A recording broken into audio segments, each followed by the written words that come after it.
Then you can see the chicken eggs, and an interesting fact that we need to talk about is every egg is marked with a lion, which means it's kept to the best possible conditions. And also great. On the top of an egg is a code, and that is every farm has its own code. So if you find out what your code is, you can actually look at what farm the eggs come from. Wow! So it's traceable, to every farm. So that's fantastic. Amazing. And so what do we have here then, JP? Okay, so again, duck eggs. So we eat a lot of duck eggs, and again, they're fantastic, really nice to eat, much creamier and richer in flavour.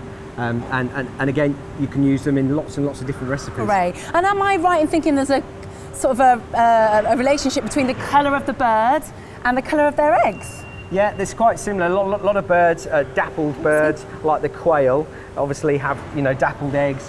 White chickens and white birds tend to lay white eggs. Yeah, so you can actually get brown chickens that lay white eggs. So it doesn't always work, but normally that's the case. Yeah. They like to fool us sometimes, don't they? They do indeed. So then, if we move on up in size, we have our goose.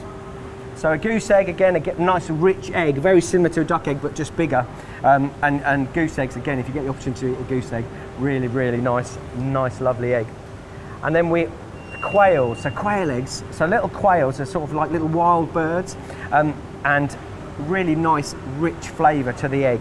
And the quail eggs, you can see they're all mottled and a lovely sort of weird looking shell. And the idea is quails actually live in undergrowth.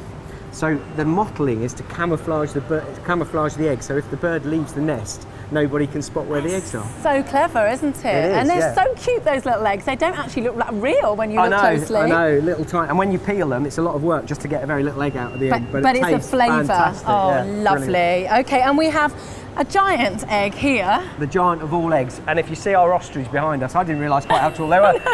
1.7 metres to 2 metres. Wow. I wouldn't that is if crazy. I had 14,000 of those. Now that would be a handful. That would be hard work. I know, brilliant. And then the egg.